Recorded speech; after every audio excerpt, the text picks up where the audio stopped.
Bienvenue au Mboa. Ici, ça galère et pas de place pour les paresseux, encore moins les dormeurs.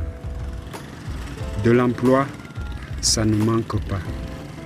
Surtout dans le secteur des petits métiers et parmi eux d'excellents recruteurs. Tenez, elle c'est Nina, opératrice de téléphonie mobile. On les appelle ici les callboxeuses. La go toujours sexy, humble et un peu naïve, elle est presque la reine de ce petit carrefour.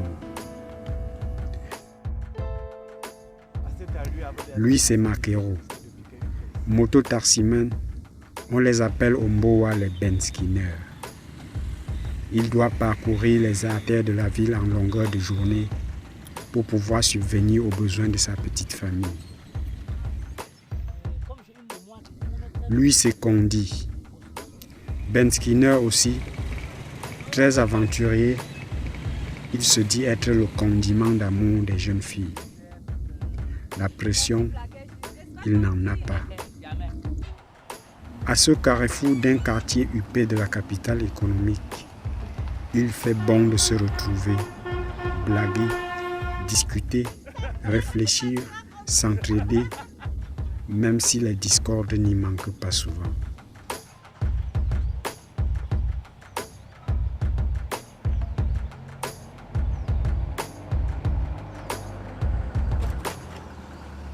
Hé, Bamileke.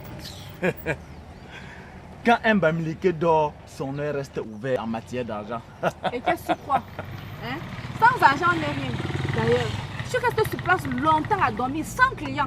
Ce qui suit, c'est la fatigue et le sommeil. Qui est même celui qui a eu la mauvaise idée de créer quelque chose et de l'appeler argent? Tu appelles ça mauvaise idée? C'est pour ça que vous dites que l'argent ne fait pas le bonheur. L'argent fait le bonheur. À l'époque de nos aïeux, ils faisaient comment sans argent? J'avais mon manioc, tu avais ton haricot, on troquait et ça faisait le bonheur de tous. Savez-vous comment les Bushman vivaient? Ils savaient se partager la nourriture trouvée en chassant ou en creusant le sol. Ils ne connaissaient le mal. Niveau contrainte de jour, de temps, de ceci ou de cela à subir pour avoir de l'argent. Et après, vous avez créé un machin qui vous a embrigadé dans un système où on ne peut plus rien sans ça. L'argent.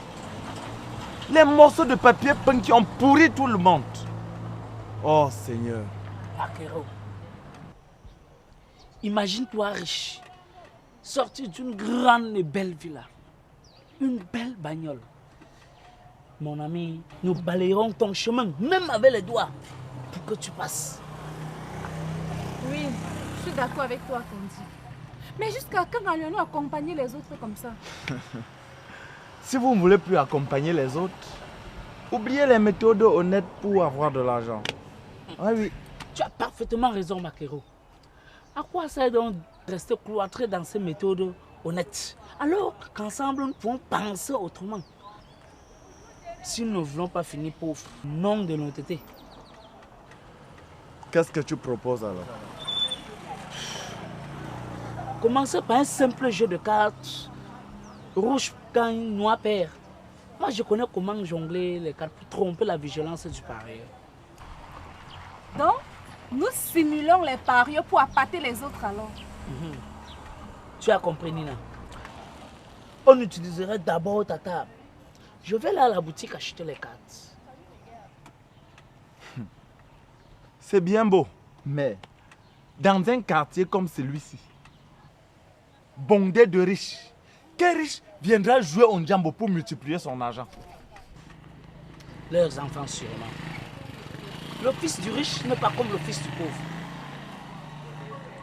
Eux, ils utilisent l'argent sans toutefois réfléchir. Oui, Kondi.